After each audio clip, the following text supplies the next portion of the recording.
निश्चित रूप से जो है आप इस परीक्षा के लिए असफल हुए हैं, लेकिन आने वाला जो समय है वह आपका है। भाई सीधी सी बात है, चयन केवल 60,000 लोगों का ही होना है। आवेदक आपके 50 लाख के आसपास थे, तो सभी 50 लाख का तो होगा नहीं निश्चित रूप से। इस बात से यह भी आप भी सहमत होंगे मेरी इस बात से। जब चयन 60,000 का ही होना है और मैक्सिमम लोग असफल होने वाले हैं। नमस्कार दोस्तों, उत्तर प्रदेश पुलिस भर्ती परीक्षा बोर्ड ने री एग्जाम जो आपका हुआ था लास्ट मंथ में, उसका जो है ये पेपर जो परिणाम है वह घोषित कर दिया है। और आप सभी सफल अभ्यर्थियों को हार्दिक शुभकामनाएं हैं, हार्दिक बधाई है। इतनी बड़ी परीक्षा जो कि 3 स्तर की है, इसकी प्रारंभिक परीक्षा यानी पहले चरण को आप सभी लोग उत्तीर्ण कर चुके हैं। और आप सभी की मेहनत को, सभी की जज्बे को सलाम है। जो इस परीक्षा, एक बार परीक्षा हुई उसके बाद वह किसी कारणवश निरस्त कर दी गई। 6 महीने आप लोगों ने कंटिन्यू मेहनत की है और यह परिणाम आप कहता है कि आप सफल हैं। यह सफलता कहती है कि आपने जो मेहनत की थी वो सही दिशा में थी, और निश्चित रूप से जो है आप इस बधाई के पात्र हैं। आप सभी लोगों को हार्दिक बधाई और हार्दिक शुभकामनाएं इस सफलता के लिए। 3 स्तरीय ये परीक्षा आपकी रही है, जिसका प्रारंभिक चरण आप लोगों ने पार किया है। 2 चरण आपके और बचते हैं, डीवी और साथ ही साथ आपका फिजिकल में ज़्यादा कुछ है नहीं। अगर थोड़ा सा आप मेहनत करते हैं तो आप क्वालिफाई कर जाएंगे। डीवी में कोई प्रॉब्लम आपको नहीं होनी चाहिए। तो आप सभी को हार्दिक बधाई, हार्दिक शुभकामनाएं इस सफलता के लिए जिसके लिए आप हकदार थे। पहली चीज़, इस परिणाम को देखने के बाद कुछ अभ्यर्थी ऐसे भी हैं जो अत्यंत निराशा की भावना में आ गए हैं, हतोत्साहित हो गए हैं। और यह जो है उनकी दशा को दिखाता है, मनःस्थिति को दिखाता है। ऐसा नहीं है कि आप पढ़ने में किसी से कमज़ोर रहे हैं, कि आपको सफलता नहीं मिल पाए, आप सफल नहीं हो पाए, आप क्वालिफाई नहीं कर पाए। मेहनत आप लोगों ने भी की है, निश्चित रूप से की है, दिन रात एक किया है, उसके गवाह हम हैं और हमारे जैसे अनेकों टीचर हैं जो आपकी मेहनत को देखे हैं। अब ये बात अलग है कि आप आज की डेट में प्रारंभिक परीक्षा में सफल नहीं है, तो इस बात को लेकर कोई बहुत ज़्यादा इश्यू आप लोग मत बनाइए। निश्चित रूप से जो है, जब अभ्यर्थी अधिक होते हैं, संख्या अधिक होती है, सीटें आपकी लिमिट में होती हैं, तो पेपर का स्तर थोड़ा सा टफ होता है, इसमें दो राय नहीं है। और जब अभ्यर्थी अधिक होते हैं तो एक बार में परीक्षा ना कराकर कई चरणों में, कई शिफ्टों में पेपर कराए जाते हैं। और इसी कारण जो है एक प्रक्रिया आपकी जन्म लेती है, नॉर्मलाइजेशन। और नॉर्मलाइजेशन एक ऐसी प्रक्रिया जिसमें कि तेज अभ्यर्थी, जो पढ़ने वाले अभ्यर्थी हैं, मतलब किसी भी अभ्यर्थी के साथ अन्याय हो सकता है, कब कहाँ हो जाए कहाँ नहीं हो सकता है। क्रिकेट में आपने एक नियम सुना होगा, डकवर्थ लुईस नियम। और इस नियम से कभी कभी ऐसा भी आपने देखा होगा कि जीतती हुई टीम जो है अचानक हार जाती है। तो समझ लीजिएगा कि नॉर्मलाइजेशन भी वह प्रक्रिया है जो एक तरह से क्रिकेट का डकवर्थ लुईस नियम है।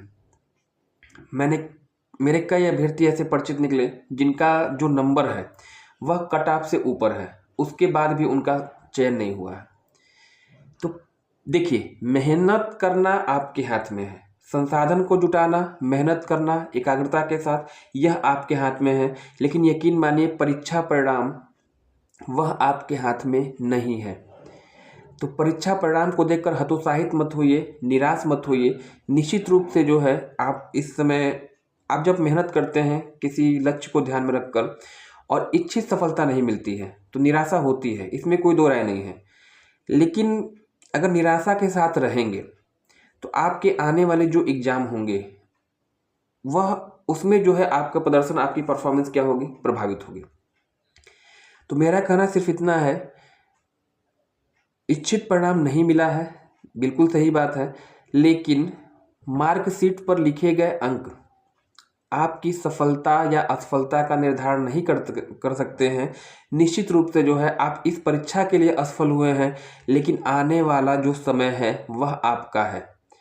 भाई सीधी सी बात है, चयन केवल 60,000 लोगों का ही होना है।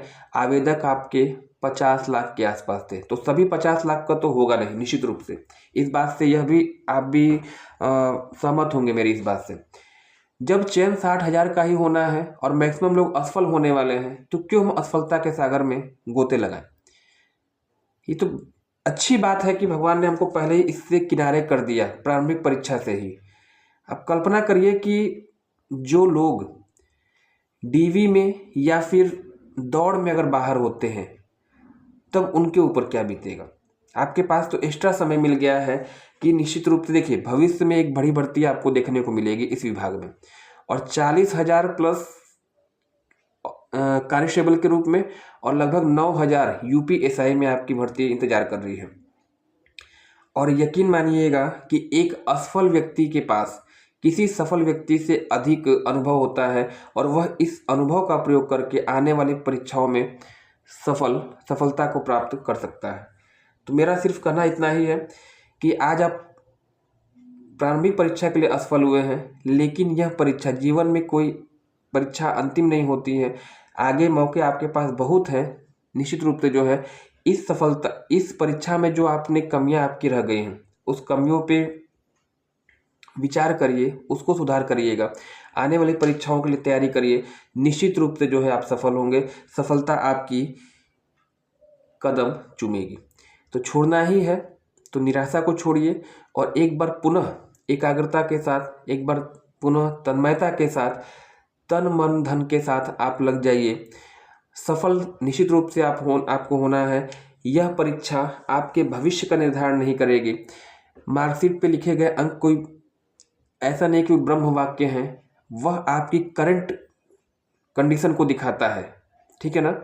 आप मेहनत करिए और उन अंकों में इंक्रीजमेंट करिए, उनको बढ़ाइएगा। निश्चित रूप से आप सफल रहेंगे। पॉजिटिव रहिए। जितना आप पॉजिटिव रहेंगे, अपने लक्ष्य के प्रति सकारात्मक रहेंगे, उतना सफलता आपके पास आएगी। नेगेटिविटी को छोड़िएगा, निश्चित रूप से आप सफल रहेंगे। आने वाले समय में आपको 40,000 के आसपास पुलिस भर्ती, 9,000 के आसपास जो है आपका दरोगा भर्ती, और इसके अलावा अगर देखा जाए तो शिक्षा विभाग में भी एक बड़ी भर्ती आपको देखने को मिल सकती है। इसको ध्यान में रखकर आप तैयारी अभी से शुरू कर दीजिएगा। नेक्स्ट अगले दिन आपसे मुलाकात होती है। धन्यवाद। Thanks for joining me.